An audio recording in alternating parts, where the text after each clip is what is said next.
साथियों, स्वागत है आपका आपके अपने YouTube चैनल कैरियर मेकर्स में।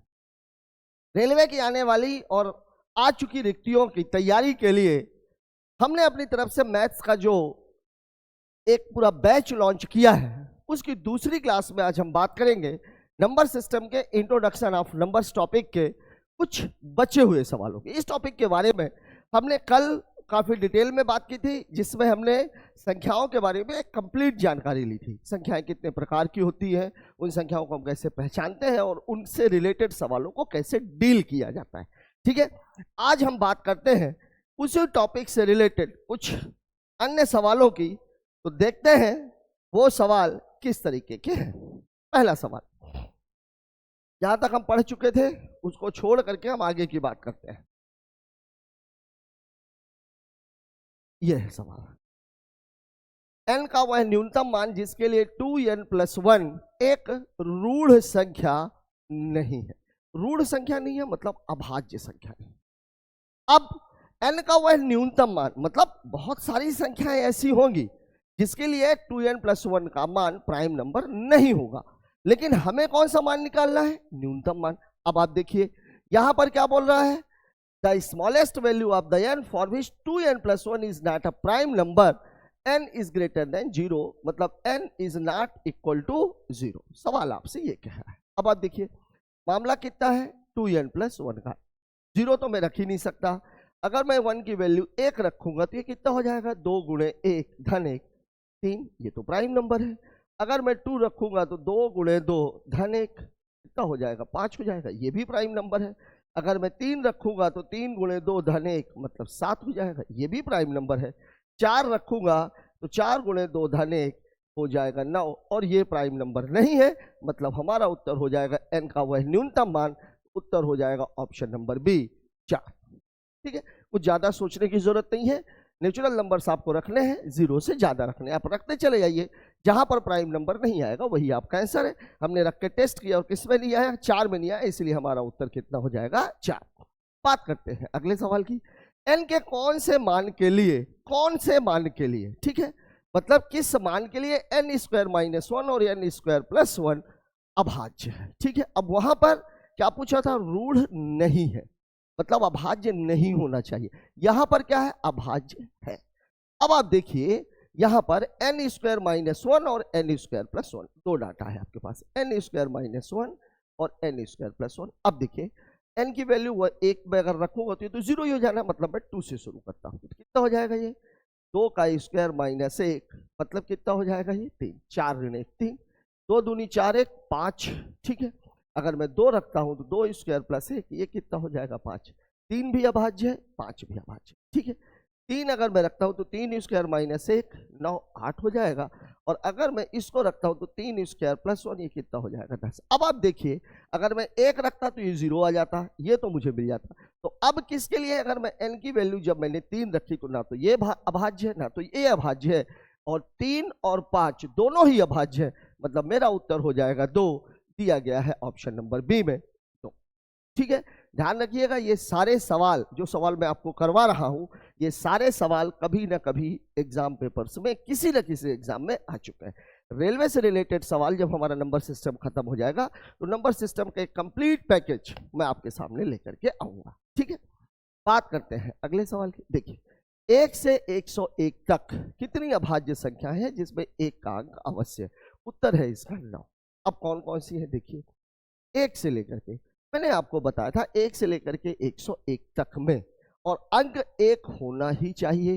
How many prime numbers are there from 1 to 101 which at least 1 digit is, मतलब कम से कम एक संख्या तो 1 होनी चाहिए। 2 संख्याएं 1 है तो अच्छी बात है। अब कौन कौन सी हो सकती है, आप देखो 1 11 21 31 41 51 61 71 81 91 और 101, ये तो इधर हो गई। अब इस सीरीज में भी एक आएगा, तो कौन कौन सा है, 13 17 और 19। अब आप देखिए मैंने 5 क्यों नहीं लिया, ये बात मैंने आप लोगों को कल बताई थी। अगर n की वैल्यू 10 से ज्यादा है तो अभाज्य होने की शर्त यह है कि उसका इकाई अंक 1 3 7 या 9 ही होगा। मैंने 1 वाली भी ले ली, 3 वाली भी ले ली, 7 वाली भी ले ली, 9 वाली भी ले ली, ये 4 की चारों तो अभाज्य। ठीक है, यहाँ देखिए 2 1 3, ये 3 से कट जाएगा, अभाज्य नहीं होगी। 3 1 4 ये नहीं कट रहा, 4 1 5 नहीं कट रहा, 5 1 6 ये कट जाएगा, ये अभाज्य नहीं होगी। 6 1 7 नहीं कट रहा, ये अभाज्य हो जाएगी। 7 1 8 ये भी नहीं कट रहा, 8 1 9 ये कट रहा।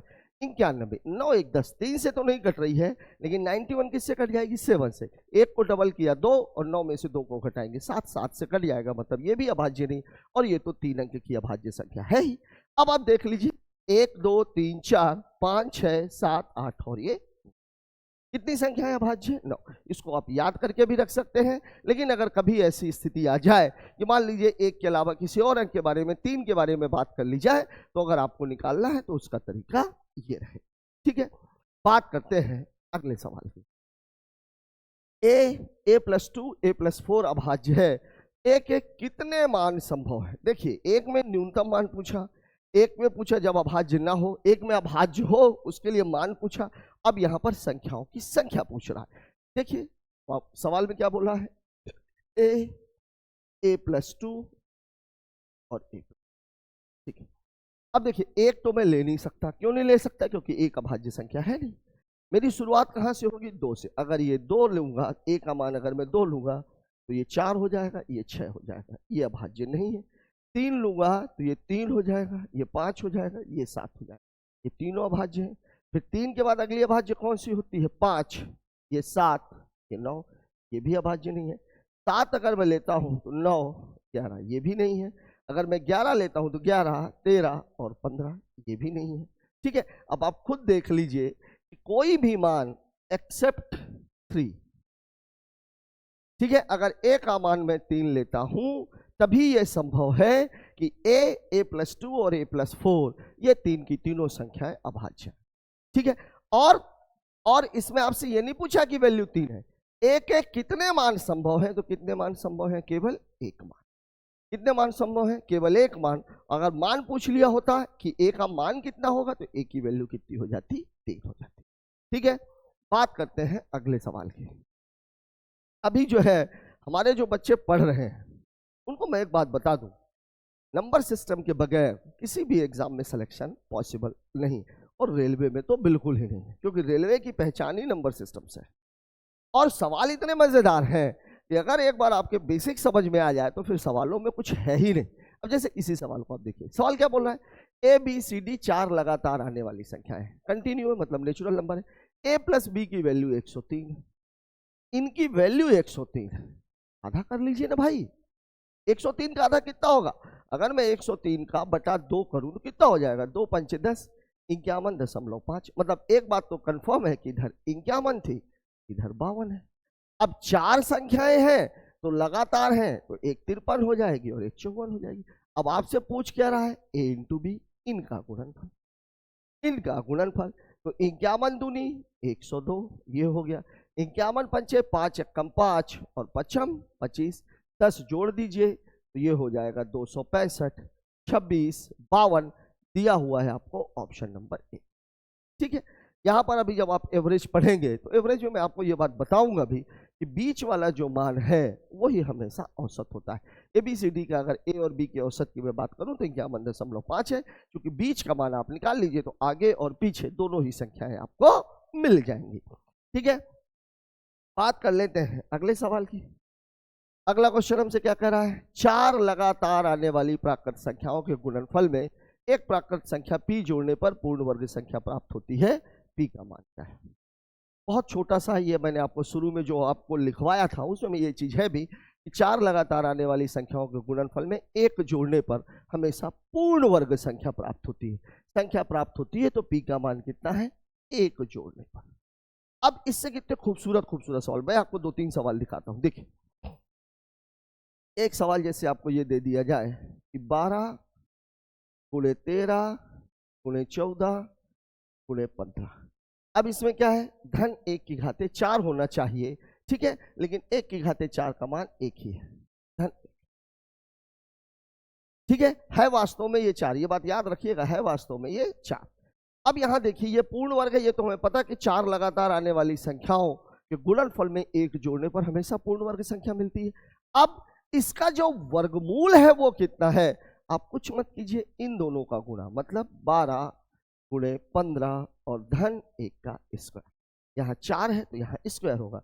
12 15 180 प्लस 1 बराबर कितना हो जाएगा। ठीक है, ये संख्या अगर आपको बड़ी लग रही तो देखिए मैं आपको छोटी संख्या करके दिखाता हूँ। 2 गुणे 3 गुणे 4 गुणे 5 और धन 1 की घाते 4, एक जोड़ने पर अब इसका जो वो है कितना होगा, 5 चौक 2 गुणे 5 और धन 1 मतलब कितना होगा 11। अब आप देखिए 2 तिहाई 6 पंचे 30 चौके 120 और 1 121, ये रूट 121 है और इसका वर्गमूल कितना है 11 है। ठीक है, अब इसी सवाल को देखिए अब कितने शानदार तरीके से इसी कॉन्सेप्ट का यूज किया जाता है। देखिए एसएससी जीडी वो एसएससी सीजीएल के सवाल की मैं बात कर रहा हूँ आपको। सवाल कुछ ऐसा था, 300 गुणे 303 306 309 और धन 3 की घात। 4 संख्याएं हैं, 3 3 का फर्क है, इसका मान पूछा गया था। अब कोई आदमी अगर इस सवाल को लगाने के चक्कर में पड़ेगा और फिर उसका वर्गमूल निकालेगा तो पगला जाएगा। कॉन्सेप्ट यही है। ठीक है, अब इसका वर्गमूल होगा कितना, ये कितना हो जाएगा 300 गुणे 309 और धन 3 की घाते 4 है तो इसको 3 तो कर दीजिए। 3 नमा 27, 3 त्रिकाई 9 और ये 2 जीरो और प्लस 3 त्रिकाई 9 मतलब 9270। चेक कर लीजिएगा, इसका उत्तर वही आएगा। ठीक है, तो ये एक छोटा सा कॉन्सेप्ट है।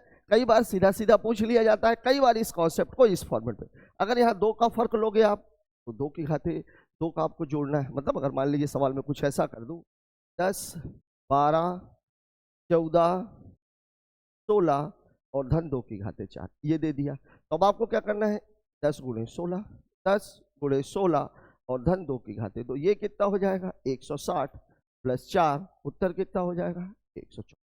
तो इस कॉन्सेप्ट से रिलेटेड इस तरह के सवाल आपसे पूछे जाते हैं। कॉन्सेप्ट केवल इतना ही है कि 4 लगातार संख्याओं के गुणनफल में 1 जोड़ने पर एक पूर्ण वर्ग संख्या प्राप्त होती है और वर्गमूल क्या होता है, पहली और चौथी संख्या का गुणनफल प्लस 1। ठीक है, बात करते हैं अगले सवाल की। देखिए 25 कैरेट का बहुमूल्य नग 2 भागों में तोड़ दिया गया, दोनों पलड़ों में प्रत्येक में एक को रखा गया, तो समतुल्य करने के लिए 9 कैरेट का एक पलड़े में रखा गया, उन दोनों टुकड़ों के तोलों का गुणनफल। अब मान लीजिए कोई एक चीज है, सपोज 10 किलो की है, 10 किलो की चीज को मैंने तोड़ा तो वो अलग अलग बराबर बराबर भागों में न टूट के अलग अलग हिस्सों में टूट गई। एक सपोज 7 किलो की थी, एक सपोज 3 किलो की थी। अब मैंने एक में 7 किलो को रखा, एक में 3 किलो को रखा, दोनों को यदि बराबर करना है तो ये 7 है ये 3 है, तो मुझे बराबर करने के लिए 3 किलो की तरफ 4 किलो रखना पड़ेगा। तो अब 7 इधर हो गया 7 इधर हो गया, मतलब टोटल कितना हो गया 14। तो इससे मैं ये पता लगा सकता हूं कि टोटल था तो 10 किलो का, तो 14 किलो हो गया, मतलब जो बड़ा वाला भाग है वो 14 का आधा मतलब कितना है 7 है, और जो छोटा वाला भाग है जब टोटल 10 है तो एक 7 का है तो दूसरा भाग कितने का है 3 का। मतलब ये मैं कह सकता हूं कि जो आप बड़ा भाग निकालोगे, जो बड़ा वाला भाग आपको निकालना है, बड़ा भाग जो आपको निकालना है वो दोनों के योग का आधा होगा। 25 कैरेट था, बराबर करने के लिए आपने कितना कैरेट जोड़ा 9 कैरेट, मतलब कितना हो जाएगा 25 प्लस 9 बटे 2 मतलब 34 बटे 2, तो बड़ा वाला भाग रहेगा 17 कैरेट का। ठीक है, छोटा भाग कितने का होगा, टोटल था तो 25 कैरेट, तो 25 माइनस 17 मतलब ये कितने कैरेट का हो जाएगा 8 कैरेट का। अब आपसे पूछ क्या रहा है, आपसे पूछ रहा है दोनों टुकड़ों का गुणनफल, तो गुणनफल कितना हो जाएगा 17 गुणे 8, 8 सत्ते 56, 8 कम 8 और 5 13, 136 दिया हुआ है ऑप्शन नंबर 1। ठीक है, बढ़िया सवाल है, लॉजिकल पेज का सवाल है, इसमें कोई नियम कानून नहीं है, केवल आपको इतना ही समझना है कि जो टोटल भार है वो टोटल भार होगा इन दोनों के योग का आधा होगा बड़ा वाला भाग, और जो बचेगा वो हो जाएगा छोटा वाला। ठीक है, बात कर लेते हैं अगले सवाल की। अगला क्वेश्चन देखिए क्या बोल रहा है, 0 3 4 7 9 और 5 से बनने वाली 6 अंकों की महत्तम तथा न्यूनतम संख्या का अंतर। महत्तम संख्या कब बनती है, जैसे आप देखिए मैं यहां पे लिख दूं 1 2 3, फिर मैं लिख दूं 3 2 1 और फिर मैं लिख दूं 2 3 1। अब इसमें सबसे बड़ी संख्या कौन सी है, ये वाली बड़ी संख्या क्यों है, क्यों, इकाई 5 रुपये की कोई वैल्यू है क्या, 1 रुपये की कोई वैल्यू है, लेकिन उसी के आगे अगर 0 लग जाए तो, और उसी के आगे अगर 9 लग जाए तो, लेकिन अगर इसी को आप पलटी कर दीजिए 9 और 1 कर दीजिए तो 19 रुपये और 91 रुपये, मतलब बाईं तरफ की, चूंकि संख्याओं की गिनती हम दाईं तरफ से शुरू करते हैं, जब महत्तम संख्या निकालनी होती है तो सबसे बड़ी संख्या को सबसे बाईं ओर लिखना है। जब छोटी संख्या लिखते हैं तो सबसे बड़ी संख्या को सबसे दाईं ओर लिखना है, मतलब इकाई की तरफ बड़ी रहेगी। अब अगर मैं महत्तम की बात करूं, मतलब महत्तम संख्या की अगर मैं बात करूं, देखिए ये डाटा है, इस डाटा में सबसे बड़ी संख्या कौन सी है? 9, ये ले लिया मैंने 9। फिर कौन सी है? 7, ये ले लिया मैंने 7। फिर कौन सी है? 5, 5।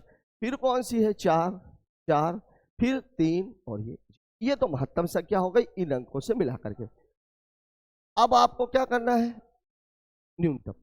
अब देखिए न्यूनतम में सबसे छोटा कौन सा है? 0। फिर कितना है? 3। फिर कितना है? 4। फिर 5। फिर 7। फिर 9। लेकिन क्या ये हमारा उत्तर सही है? किसी भी संख्या के आगे मैं 1 के आगे अगर 0 लिख दूंगा तो इसको मैं क्या पढ़ूंगा? 1 ही तो पढ़ूंगा। क्यों? क्योंकि संख्या के पहले जो लगा हुआ शून्य उसकी कोई वैल्यू नहीं होती। अब आपको बोला क्या है सवाल में? 6 अंकों की, लेकिन ये संख्या कितने अंकों की हो गई है? 5 अंकों की। ऐसी स्थिति में हम करते ये है कि 3 को पहले लिख देंगे, 0 को बाद में। अब ये 6 अंकों की हो गई। अब आप इसको घटा लीजिए। 10 में से, चूंकि अंतर पूछा, 10 में से 9 चला गया 1, 12 में से 7 चला गया 5, 13 में से 5 चला गया 8, 14 में से 13 में से 5 चला गया 8, 14 में से 4 चला गया, सॉरी 4 में से 4 चला गया 0, 6 में से ये चला गया 6 और ये, ठीक है। 9 1 10, 7 5 12 1 13, 8 5 13 1 14, 4 1 5, 4 1 5, ये गलत जोड़ दिया मैंने, ये होगा, ठीक है। 670851, 670851 उत्तर है ऑप्शन नंबर डी, ठीक है। Permutation combination, permutation combination and probability में इस तरह के आपको बहुत सारे सवाल देखने के लिए मिलेंगे, ठीक है। जब हम उसकी बात करेंगे तब देखेंगे, लेकिन फिलहाल में आप महत्तम संख्या और न्यूनतम संख्या का फंडा ये जान लीजिए कि जब महत्तम संख्या निकालनी होती है तो सबसे छोटी संख्या को इकाई का अंक और सबसे बड़ी संख्या को हम सबसे बाईं ओर लिखते हैं, ठीक है। बात कर लेते हैं अगले सवाल की। अगला क्वेश्चन हमसे क्या कर रहा है? 3 अंकीय न्यूनतम अभाज्य, तथा गलत लिखा हुआ है, 3 अंकीय न्यूनतम अभाज्य संख्या का योग। अब आपको पता है 3 अंकीय न्यूनतम अभाज्य संख्या होती कौन सी है? 101। इनका एकल अंकों का योग निकालना है तो दोनों में प्लस कर दीजिए, तो 1 1 कितना हो जाएगा ये? तो और ये हमारा उत्तर कहाँ पे है? ये तो पूरा ऑप्शन ही गलत है। इसको ऑप्शन को ऐसे लिख लीजिएगा 1 2 3 4, हमारा उत्तर हो जाएगा 2, ठीक है। न्यूनतम अभाज्य संख्या 3 अंक की 101, 4 अंक की न्यूनतम अभाज्य संख्या 1009, ठीक है। बात करते हैं अगले सवाल की। न्यूनतम अभाज्य संख्या कौन सी है? अब देखिए कल मैंने आप लोगों को ये चीज लिखवाई भी थी। न्यूनतम अभाज्य संख्या कौन सी है? 2, और 2 एकमात्र ऐसी संख्या है जो सम है और अभाज्य है, क्योंकि 2 के अलावा कोई ऐसी सम संख्या नहीं है जो अभाज्य में आती हो। मतलब मेरा उत्तर कितना हो जाएगा? 2। 3 इसको टिक मत करिएगा। न्यूनतम विषम अभाज्य संख्या है 3। न्यूनतम अभाज्य संख्या कौन सी है? 2। बात करते हैं अगले सवाल की। n का वह न्यूनतम मान, 11 कैसे लिखा हुआ है? n का वह न्यूनतम मान ताकि 2n+1 अभाज्य ना हो, अभाज्य ना हो। अब आप देखिए 2n+1, ठीक है। अब देखिए 1 अगर मैं रखता हूं, 1 अगर मैं रखता हूं, n = देखिए 1 रख दिया तो 2 × 1 + 1 कितना हो जाएगा? ये 3। 2 अगर मैं रखता हूं तो 2 × 2 + 1 बराबर कितना हो जाएगा? 5। 3 अगर मैं रखता हूं तो 2 × 3 + 1 बराबर कितना हो जाएगा? 7। अगर मैं 4 रखता हूं तो 2 × 4 + 1 बराबर कितना हो जाएगा? 9, और ये अभाज्य नहीं है, मतलब मेरा उत्तर हो जाएगा 4, दिया गया है ऑप्शन नंबर सी में, ठीक है। बात करते हैं अगले सवाल की। 3 अभाज्य संख्याओं का योग 100 है, एक संख्या दूसरी संख्या से 36 अधिक है, तो एक संख्या कौन सी है? तीनों संख्याएं आपको। अब देखिए 3 अभाज्य संख्याओं का योग, अभाज्य संख्याओं को सामान्य तौर पर आप विषम संख्या समझ लेते हैं। अब आप खुद एक चीज सोचिए कि अगर मैं तीनों विषम ले लूं, विषम, विषम और विषम, अगर मैं तीनों विषम ले लूं तो कल मैंने आप लोगों को बताया था विषम और विषम का जोड़ क्या हो जाएगा? सम। लेकिन सम में अगर मैं विषम जोड़ूंगा तो ये क्या हो जाएगा? ये हो जाएगा विषम। लेकिन मेरे को चाहिए क्या? 100, और 100 का मतलब क्या है कि 100 क्या है, सम संख्या है। तो मुझे यहाँ पे सम चाहिए। अगर मुझे यहाँ पे सम चाहिए तो दो विषम लेने के साथ अगर मैं इसको सम को सम के साथ जोड़ दूं तब मुझे सम संख्या मिल सकती है, तब मुझे सम संख्या मिल सकती है। अब सम संख्या मिल सकती है सम में सम जोड़ने पर। मतलब एक चीज है कि दो संख्याएं तो आप विषम ले सकते हो, लेकिन एक संख्या आपको कौन सी लेनी पड़ेगी, सम लेनी पड़ेगी। अब जब एक संख्या आपको सम लेनी पड़ेगी तो संख्या जो एकमात्र सम संख्या जो अभाज्य है वो कौन सी है, दो है। मतलब दो तो आएगा ही आएगा, यही इस सवाल का की पॉइंट है। मतलब एक संख्या दो तो आएगी ही आएगी। अब क्या बोल रहा है, एक दूसरे से 36 अधिक है, तो एक संख्या को अगर मैं x मानूंगा तो दूसरी संख्या इससे 36 अधिक होगी और इन तीनों का योग कितना है, 100 है। अब आप देख लीजिए 2x प्लस 38 बराबर कितना है, 100। मतलब 2x बराबर हो जाएगा 100 माइनस 38 मतलब कितना हो जाएगा 62। तो x की वैल्यू हो जाएगी 62/2 मतलब कितना हो जाएगा 31। कितना हो जाएगा 31। मतलब एक संख्या तो कौन सी हो गई, दो, दूसरी संख्या कौन सी हो गई 31 और तीसरी संख्या इससे 36 अधिक है, मतलब ये हो जाएगी। तो आपका उत्तर हो जाएगा 2 31 6 1 7 3 3 6 67। अब आप देखिए कहां लिखा हुआ है, ये दिया ऑप्शन नंबर ए में। अब इसमें अगर आपसे सबसे छोटा पूछा गया होता तो 2 और सबसे बड़ी संख्या पूछ ली गई होती तो 67। और देखिए ये तीनों ही अभाज्य, ठीक है। तो यहां पे सवाल का जो की पॉइंट था वो ये था कि चूंकि सम है, तीन संख्याएं हैं और तीनों भी सम नहीं हो सकती, एक सम आपको लेनी ही पड़ेगी अगर उत्तर आपको सम में लाना है तो। बात करते हैं अगले सवाल की। बढ़ते क्रम की चार अभाज्य संख्याओं में से प्रथम तीन का गुणनफल 1001 है, तो अंतिम संख्या। अब देखिए सवाल में आपको ये कह रहा है चार संख्याएं हैं ए बी सी और डी, जिसमें से इन तीन का गुणनफल जो है वो कितना है 1001। वैसे कल ही मैंने आप लोगों को बताया था ये बहुत जानदार नंबर है, 3 7 और 11, ठीक है। तो 7 11 और 13 की बात कर रहा हूं मैं। अब देखिए 1001 तो ये संख्या किसी न किसी से तो कटनी चाहिए, किसी न किसी से तो कटनी चाहिए। तो भैया 1001 कटेगा किससे, तो 1001 आप देखिए एक एक ये साफ साफ दिख रहा है डिविजिबिलिटी के रूल से कि ये 11 से कट रही है। तो 11 नहीं है 99, एक बचेगा 1, 11 एक कम।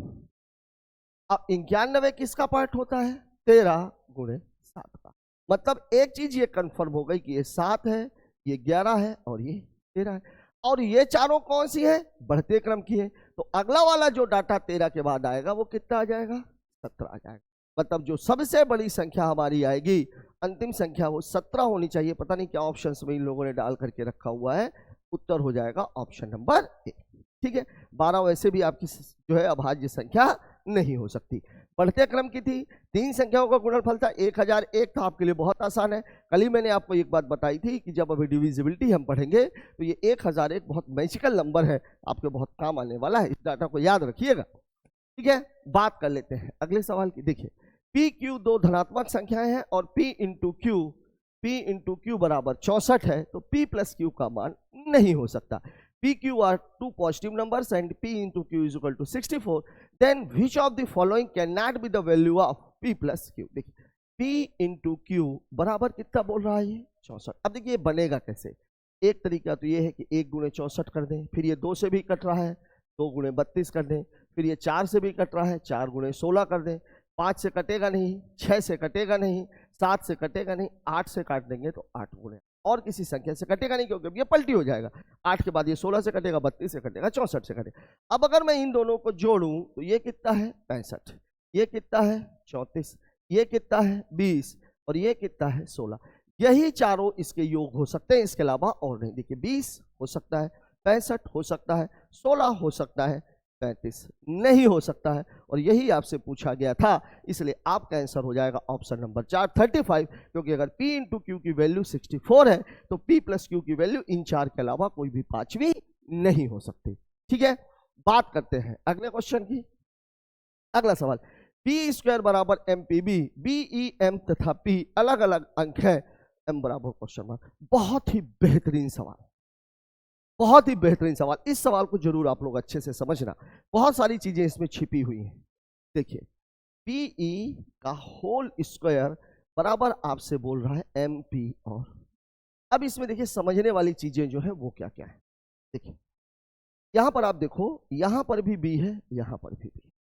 पहली समझने की चीज ये है 2 अंकों का वर्ग करना है और उत्तर 3 अंकों में आना चाहिए। अब आप मुझे बताओ, कल मैंने आपको बताया था कि किसी भी संख्या को अगर वर्ग करते हैं तो उसका इकाई अंक कभी भी 2, 3, 7 या 8 नहीं हो सकता। मतलब b की जो वैल्यू है ये नहीं हो सकती है क्या, 2, 3, 7 और 8। तो b की वैल्यू जो हो सकती है वो हो सकती है 0, 1, 4, 5, 6 और ये हो सकती है। अब अगर मैं b की वैल्यू को यहां 0 रख दूं तो ये 1 अंक की संख्या हो जाएगी, और 1 अंक का स्क्वायर केवल 2 ही अंक आएगा। 3 अंक कहां तक आता है, 3 अंक आता है, मैं आपको बता देता हूं। देखिए 25 का 400 का कितना हो जाता है 1600, सॉरी 30 का कितना हो जाता है 900, 31 का 961 और 32 का स्क्वायर हो जाता है कितना, 32 का स्क्वायर हो जाता है 1024 और 31 का स्क्वायर है 961। मतलब ये हुआ कि 31 से ज्यादा b का मान हो ही नहीं सकता। मतलब b की जो जगह पर है 2 आ नहीं सकता, 3 आ नहीं सकता, 0 आ नहीं सकता, 4, 5, 6 और 9 ये आ नहीं सकते। मतलब b की वैल्यू 100% कितनी होनी चाहिए, 1। मतलब b की वैल्यू कितनी है 1, तो b की वैल्यू 1 है, तो यहां पर भी b की वैल्यू कितनी हो जाएगी 1। ठीक है, ये बात ध्यान रखिएगा। b की वैल्यू 1 मैंने क्यों ली, देखिए 31 से 31 के आगे मैं जा नहीं सकता, पीछे ही रह सकता हूं। शून्य मैं यहां लगा नहीं सकता क्योंकि ये 1 अंक की हो जाएगी। मतलब यहां पर मैं लगा सकता हूं 1, 2 और 3। b की वैल्यू केवल ये 3 ही हो सकती है, 1, 2 एंड 3। 2 और 3 हो नहीं सकती, क्यों, क्योंकि किसी भी संख्या को वर्ग करने पर इकाई अंक कभी भी 2, 3, 7, 8 आता नहीं है। तो आपके पास बचा क्या, ऑप्शन केवल एक बचा और वो है 1। अब यहां से अब शुरू करते हैं। देखिए अब देखिए आगे की बात करता हूं मैं। देखिए ये तो 1 आ गया। अगर किसी संख्या का इकाई अंक 1 है तो जो ये वाला जो डाटा है ई, ये या तो 11 होगा और या तो ये 19, या तो ये 11 होगा और या तो ये 19 होगा। अगर ये 11 हो गया तो ये तो बीबी हो गया, लेकिन चाहिए हमको क्या, बीई, तब तो बीबी हो गया ना। बी की वैल्यू भी 1 और ई की वैल्यू भी 1 पॉसिबल है क्या, तब तो बीबी लिख दा। मतलब ये कहानी हमारी गलत है। मतलब कहानी तो 19 का स्क्वायर कितना हो जाएगा 3, 6। अब आप देखिए ये लिखा था बी, ये लिखा था ई, ये लिखा था एम, ये लिखा था पी और ये लिखा था बी। अब आपसे पूछ क्या रहा है, अलग अलग अंक है, तो एम की वैल्यू, तो एम की वैल्यू कितनी है 3 है, दिया हुआ है ऑप्शन नंबर 1। ठीक है, बहुत ही खूबसूरत सवाल है। कोई डाटा आपको नहीं दिया गया है, केवल एक कॉन्सेप्ट का इस्तेमाल करना है और उसके आधार पर यह सवाल आपको लगाना है। ठीक है, रेलवे ऐसे सवालों को बार बार पूछती है, रेलवे में ही पूछा गया सवाल है ये। ठीक है, तो इस बात को आप अपने दिमाग में बैठा लीजिएगा। बात करते हैं अगले क्वेश्चन की। अगला सवाल हमसे क्या कह रहा है, देखिए एन क्यूब विषम हो तो कौन सा कथन निश्चित सत्य है। देखिए एन क्यूब क्या है, अब ये विषम कब हो सकता है, विषम कब हो सकता है, मैंने आप लोगों को बताया था कि एन क्यूब का मतलब हुआ एन गुणे एन। अब ये चूंकि गुणे का लगातार फॉर्म है, अगर इस पूरे फॉर्म में कहीं पर भी सम आ जाएगी, कल मैंने आपको बताया था कि अगर गुणे के फॉर्म में अगर एक संख्या भी सम है तो उत्तर हमेशा सम आएगा। मतलब एन भी क्या होगा विषम, और एन विषम है तो एन स्क्वायर भी विषम, तभी एन क्यूब भी विषम आएगा। मतलब आप ये कह सकते हो कि एन क्यूब भी विषम है, एन स्क्वायर भी विषम है, एन स्क्वायर सम है। गलत। तो which statement is definitely true, तो ट्रू में एन भी विषम है, एन स्क्वायर भी विषम है, एन स्क्वायर भी सम है, ये नहीं हो सकता। केवल कौन सा गलत है, ये वाला, which statement is definitely true, नहीं ये कह सकते हैं कौन सा कथन निश्चित रूप से असत्य है। ठीक है, तो असत्य कौन सा है, ऑप्शन नंबर 3। एन भी विषम होगा और एन स्क्वायर भी विषम ही होगा, क्योंकि पूरे फॉर्मेट में कहीं पर भी अगर सम आ गया तो उत्तर हमेशा सम आएगा। ठीक है, बात करते हैं अगले क्वेश्चन की।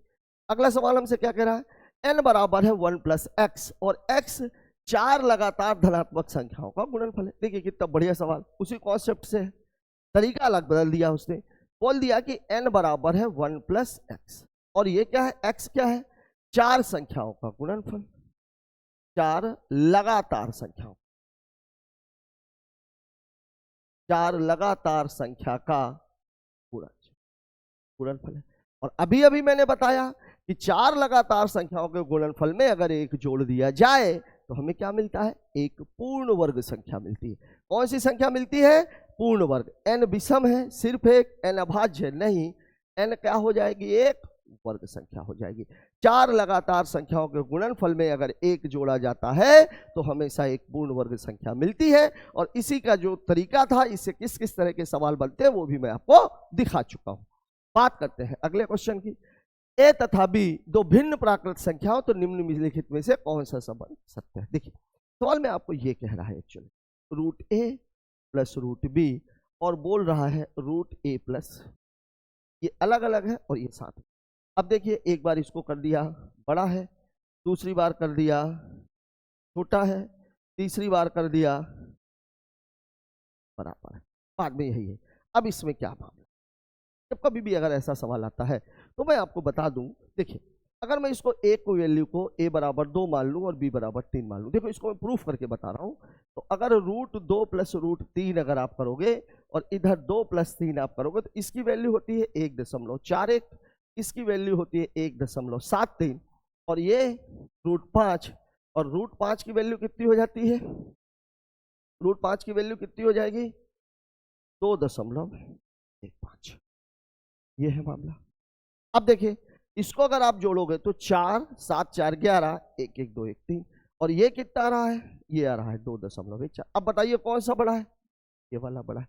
मतलब दो संख्याएं जो अलग अलग उनका वर्गमूल निकाल के जोड़ा जाए और उन संख्याओं को जोड़ने के बाद उसका वर्गमूल निकाला जाए, तो अलग अलग जो वर्गमूल आपने निकाला है उनको जोड़ने के बाद का जो उत्तर है वो दोनों संख्याओं को जोड़ने के बाद निकाले गए वर्गमूल से हमेशा ज्यादा होगा। ठीक है, आप इसको 1 और 2 से भी चेक कर सकते थे। देखिए 1 प्लस 1.41 4 हो जाता है, कितना आ जाता है ये 2.41, और इधर आप रूट 3 करते तो कितना आ जाता है 1.73। देखिए ये बड़ा है, यहाँ भी ये बड़ा है, मतलब निश्चित तौर पर ये वाली कहानी है, बड़ी कहानी है। तो आप देख लीजिए कौन सा है बड़ा, किस में दिया हुआ है, इस वाले में। ये हमारा उत्तर क्या हो जाएगा, सही हो जाएगा। ये पता नहीं क्यों दिया हुआ है। ठीक है, कौन सा उत्तर है हमारा, ऑप्शन नंबर 1। ठीक है, बात कर लेते हैं अगले सवाल की। देखिए संख्या रूट 3, यहां मैंने कल आप लोगों को बताया था कि मैं आपको कुछ चीजें बताऊंगा। देख लीजिए इसकी परिभाषा कुछ ऐसी है,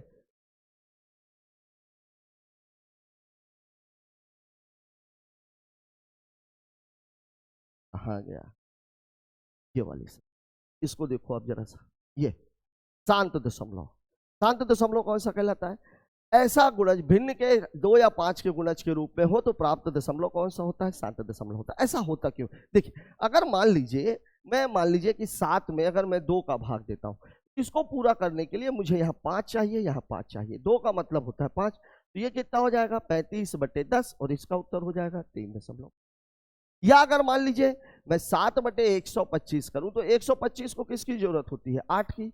यहां भी मैं 8 का गुणा कर दूंगा तो ये कितना हो जाएगा 56/1000, और 56/1000 मतलब 0.05। रिकनिंग करके कोई बात नहीं, इसका मतलब क्या हुआ, भाग पूरा पूरा चला जाता है। इसलिए लिखा हुआ है कि भिन्न के हर जब 2 या 5 के गुणज के रूप में हो तो प्राप्त दशमलव हमेशा कौन सा होता है, शांत दशमलव। ठीक है, अब अशांत दशमलव, अशांत आवर्ती। आवर्ती का मतलब क्या हुआ, आवर्ती का मतलब ये हुआ जैसे ऐसा आ जाए 5.357, ये मान लीजिए 12 आ गया, ये अशांत दशमलव है। ये कब आता है, अगर भिन्न का जो हर है 2 या 5, मतलब जैसे मान लीजिए 6 का गुणा करवा दे, 14 का गुणा करवा दे, 18 का गुणा करवा दे, तब इस तरह का मामला आता है रिकरिंग वाला। ठीक है, और अशांत अनावर्ती दशमलव ऐसा जैसे 5.35794 ये यहां पर कुछ भी जो है वो रिपीट नहीं हो रहा है। तो जब कुछ भी रिपीट नहीं हो रहा है तो ये कहलाता है अशांत अनावर्ती दशमलव। ये कब मिलता है, ये तब मिलता है जब रूट के अंदर कोई ऐसी संख्या हो जो पूर्ण वर्ग ना हो, रूट 3, रूट 5, रूट 7, इसमें। ठीक है, अब जिस सवाल की बात अभी हम कर रहे थे वो क्या था, वो क्या था भाई, ये वाला क्वेश्चन था। कौन सा था? ये वाला। ये देखिए रूट के अंदर ये है, रूट के अंदर कौन सा है? ऐसी संख्या है जो पूर्ण वर्ग नहीं है। तो इसका उत्तर क्या आ जाएगा? ये जब कभी भी ऐसा है तो अशांत अनावर्ती, अशांत अनावर्ती, अशांत अनावर्ती, ये अशांत है, अशांत अनावर्ती। उत्तर हो जाएगा ऑप्शन नंबर 3। ठीक है, बात कर लेते हैं अगले सवाल की। अगला क्वेश्चन क्या है? देखिए मिलियन, लाख और करोड़। यहां एक बात समझिएगा, जो भारतीय सभ्यता है उसमें कुछ इस तरीके से चलता है मामला। देखिए सैकड़ा, इसमें कितने जीरो होते हैं? 2। हजार, हजार में कितने जीरो होते हैं? 3। फिर होता है लाख, लाख में कितने जीरो होते हैं? 5। करोड़, करोड़ में कितने होते हैं? 3, तो 5, 7। फिर क्या होता है? अरब, अरब में कितने जीरो होते हैं? 3, तो 5, तो 7, तो 9। और जो खरब, खरब में कितने जीरो होते हैं? 3, तो 5, तो 7, तो 9 और 2, 11। यहाँ कितने कितने की वृद्धि हो रही है? 2 की। लेकिन यहां पर जो मामला होता है 1000 तक तो मामला ठीक है, 1000 तक तो मामला ठीक है, 3 ही रहता है। लेकिन इसके बाद क्या आता है? मिलियन। अब मिलियन में कितने जीरो हो जाते हैं? 3 और 3 6। फिर क्या आता है? बिलियन। अब बिलियन में कितने जीरो हो जाते हैं? 3, 3 6 और ये 3 9। फिर क्या आ जाता है? ट्रिलियन। अब ट्रिलियन में कितने जीरो हो जाते हैं? 3, 3 6, 3 9 और ये 3 12। मतलब हमारी जो पद्धति है इसमें 2 जीरो बढ़ते हैं और जो यहाँ की पद्धति है इसमें 3 जीरो बढ़ते हैं। अब यहाँ देखिए आप, यहाँ देखिए आप, जैसे वाली किसी भी एक सवाल को मैं कर देता हूँ। 15.7 लाख कितने बिलियन के बराबर है? अब आप देखिए 15.7 लाख का मतलब कितना जीरो? 1 2 3 4 5। अब इसको बिलियन में बदलना है तो बिलियन में कितने जीरो होते हैं? देखिए 1000, फिर ये हो गया मिलियन और ये हो गया बिलियन। ये है मामला। अब आप देख लीजिए इस 0 दशमलव को ये जीरो कैंसिल कर देगा। 1 2 3, 1 2 3 4 4। अब देखिए कितने जीरो बचे? 1 2 3 4 5। यहाँ 5 अंकों में चेक करना है तो 157, 1 2 3 4 और ये 5, यहाँ दशमलव लग जाएगा। मतलब आपका उत्तर हो जाएगा 0.00157। अभी जैसे तो इस तरह से इस सवालों को लगाना होता है। बस आपको ध्यान में ये रखना है कि हमारे इधर के जो मामले हैं वो उसमें 2 जीरो बढ़ते हैं और आगे में 3 जीरो बढ़ते हैं। इनको लगाइएगा। अगर किसी सवाल में कोई समस्या समझ में आए तो आप उसको कमेंट करिएगा, अगले वीडियो में भी हम उसे शामिल कर लेंगे। 3 में आपकी प्रैक्टिस के लिए छोड़ रहा हूं। बात करते हैं अगले सवाल की। एक सूक्ष्म जीवाणु प्रत्येक घंटे के अंत में अपनी आबादी को 2 गुना कर लेता है। 24 घंटे बाद आबादी बढ़कर 48 लाख हो जाती है। किस समय आबादी 24 लाख थी? अब देखिए ये भी लॉजिकल पेज का सवाल है। 48 लाख और 24 लाख प्रत्येक घंटे के अंत में अपनी आबादी को क्या कर देता है? 2 गुना। अब 24 दूनी 48, डबल ही तो हुआ है। तो डबल कितने घंटे में हो गया होगा? 1 घंटे में।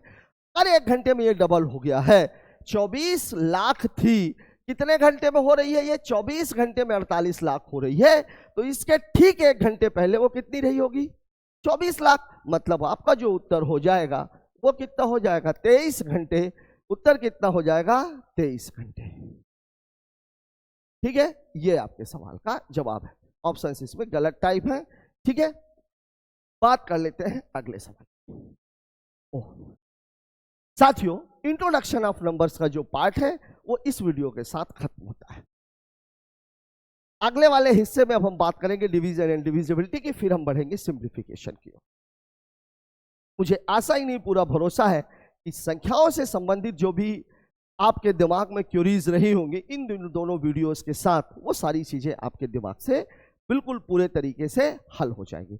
अगर इसके बाद भी आपके दिमाग में कोई समस्या है या कोई सवाल ऐसा है जो आपसे नहीं बन रहा है तो आप उसे हमारे YouTube चैनल पर आप उसे कमेंट करिए। हम उसको अगले वीडियो में या हाथ के हाथ ही हम उसे जो है हल करवाने का प्रयास करेंगे। निश्चित तौर पर हल करवाएंगे, क्योंकि हमारा जो टारगेट है वो ये है कि कोई भी ऐसा टॉपिक जो हम आपसे पढ़ा दें उससे रिलेटेड कोई भी सवाल ऐसा नहीं होना चाहिए जो कि आपसे ना बने। आज का ये वीडियो आपको कैसा लगा कमेंट बॉक्स में जरूर बताएं। मिलते हैं कल इसी समय नए वीडियो के साथ, तब तक के लिए जय हिंद।